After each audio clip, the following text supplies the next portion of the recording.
Японцы извинились и возвращаются в Россию с официальной гарантией. Но перед тем, как рассказать все подробности, прошу вас подписаться на канал и поставить ваш царский лайк. За это в конце с меня не смешной анекдот.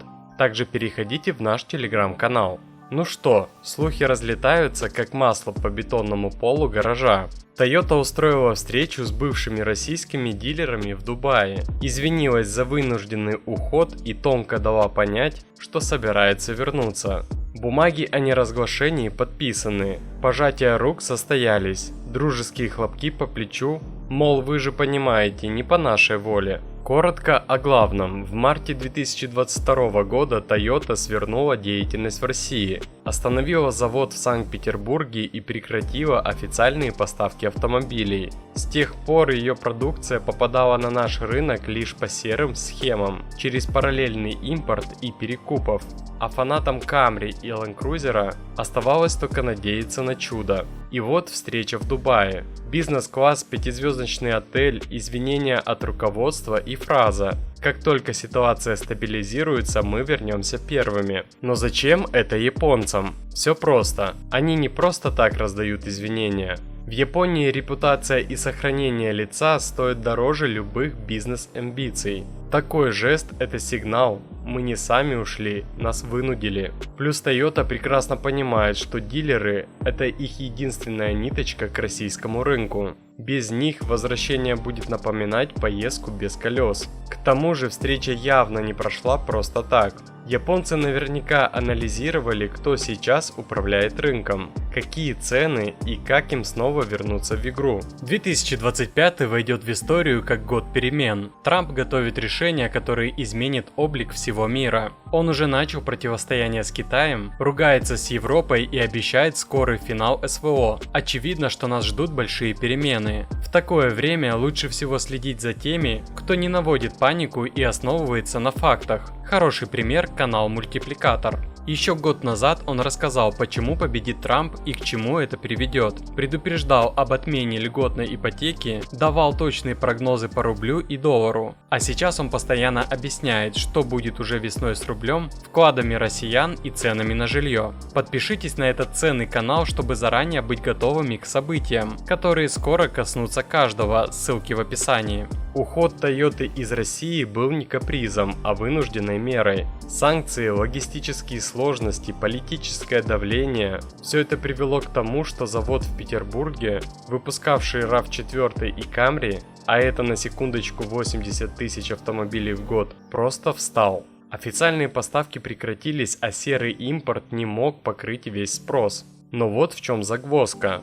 Российский рынок всегда был для Toyota крайне важным. В Европе по продажам мы входили в топ. Сейчас же Китай заполнил освободившуюся нишу. Geely, Chery, Tank и другие крепко обосновались в России. И японцы явно почувствовали, что их место занято. И вот тут важно понимать, извинения Toyota – это не просто жест вежливости, а явный намек на возвращение. Они видят, что россияне по-прежнему мечтают о крузаках, а не о китайских кроссоверах с огромными экранами вместо приборной панели. Что мешает Toyota вернуться?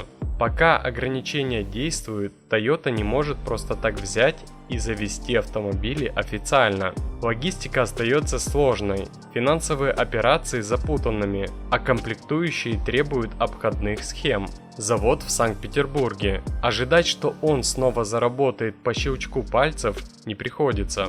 Все оборудование давно простаивает. Его восстановление потребует огромных вложений. Да и вопрос собственности остается открытым. Кто теперь просто так отдаст этот завод японцам, без сложных политических переговоров? Конкуренция. Пока Toyota раздумывала, китайские бренды успели захватить рынок, причем весьма агрессивно. Они предлагают машины дешевле, быстрее, обновляют модельный ряд и уже доказали, что могут выпускать не только ведро с гайками. Если Toyota решит вернуться, но выставит ценник под потолок, то против Chery Tiggo 8 Pro или Tank 500 тот же RAV4 может просто не выдерживать битвы за кошельки покупателей. Репутационные риски. Есть немало россиян, которые считают, что Toyota их кинула. Мол, ушли, теперь возвращаетесь? Вон ваши Camry у перекупов, а мы уже привыкли к китайцам. Возвращение доверия потребует времени, а клиенты могут не спешить прощать японцам былые решения. Допустим, что японцы все же найдут способ прорваться обратно на российский рынок. Что это значит для нас? Плюсы. Официальные поставки. Никаких серых схем, гарантия, нормальный сервис. Более широкий выбор автомобилей. От городских седанов до рамных внедорожников. Возвращение бренда с репутацией.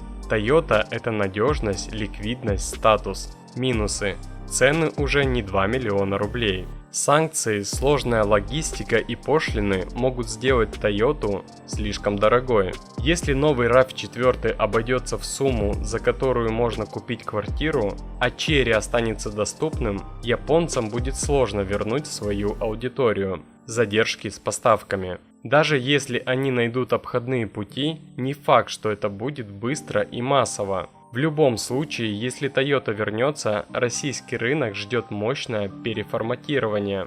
Китайские бренды, конечно, укрепились, но народ по-прежнему уважает японское качество. Главное, чтобы за него не пришлось платить цену, превышающую здравый смысл. Так стоит ли ждать возвращения Toyota? Встреча в Дубае – это разведка боем. Японцы явно зондируют почву, оценивают риски и возможности. В этом месяце ожидается еще одна подобная встреча, на которой могут появиться более конкретные планы. Однако рассчитывать на молниеносное возвращение не стоит. Вероятнее всего, Toyota попробует осторожные схемы.